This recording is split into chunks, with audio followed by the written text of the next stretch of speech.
ಈ ಜಗತ್ತಲ್ಲಿ ಅಸತ್ಯಕ್ಕೆ ಅನಂತ ರೂಪಗಳು, ಆದರೆ ಸತ್ಯಕ್ಕೆ ಇರೋದು ಒಂದೇ ರೂಪ. ಅದು ಕೆಲವರಿಗೆ ಮಾತ್ರ ಇರುತ್ತದೆ. ಆದರೆ ಸತ್ಯ ಹೇಳುವವರು ಮತ್ತು ಸುಳ್ಳುಗಾರರು ಎಂಬುದು ಒಂದು ಶ್ರೇಷ್ಠ ತರ್ಕ ಒಗಟು. ಇದರಲ್ಲಿ ವ್ಯಕ್ತಿಗಳು ಸತ್ಯ ಹೇಳುವವರು ಯಾವಾಗಲೂ ಕೂಡ ಸತ್ಯವನ್ನೇ ಹೇಳುತ್ತಾರೆ, ಅಥವಾ ಸುಳ್ಳುಗಾರರು ಯಾವಾಗಲೂ ಕೂಡ ಸುಳ್ಳು ಹೇಳುತ್ತಾರೆ.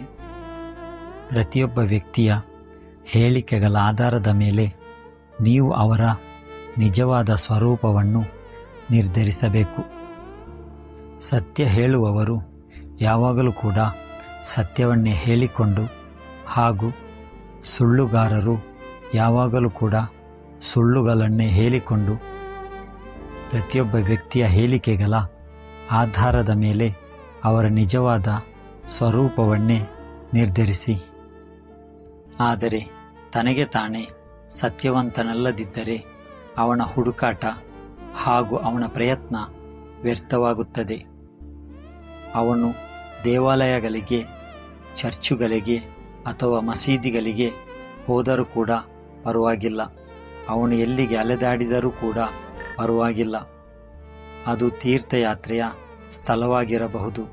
ಅವನು ಒಳಗಿನಿಂದ ತನಗೆ ತಾನೇ ಸುಳ್ಳುಗಾರನಾಗಿದ್ದರೆ ಅವನು ಎಲ್ಲಿಗೆ ಹೋದರೂ ಕೂಡ ಅಲ್ಲಿ ಸತ್ಯವನ್ನು ಕಂಡುಹಿಡಿಯಲು ಸಾಧ್ಯವಾಗುವುದಿಲ್ಲ.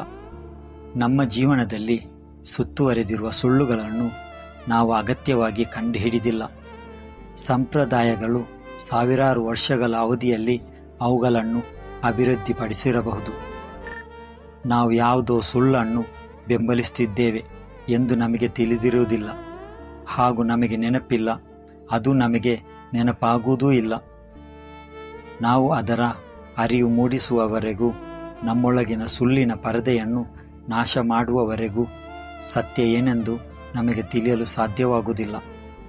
ಆದರೆ ಒಂದಂತೂ ಸತ್ಯ, ನಮ್ಮೊಳಗಿನ ನಾವೇ ಸೃಷ್ಟಿಸಿಕೊಂಡಿರುವ ಎಲ್ಲ ಸುಳ್ಳಿನ ಗೋಡೆಗಳನ್ನು ನಾವು ಒಡೆಯಬೇಕು.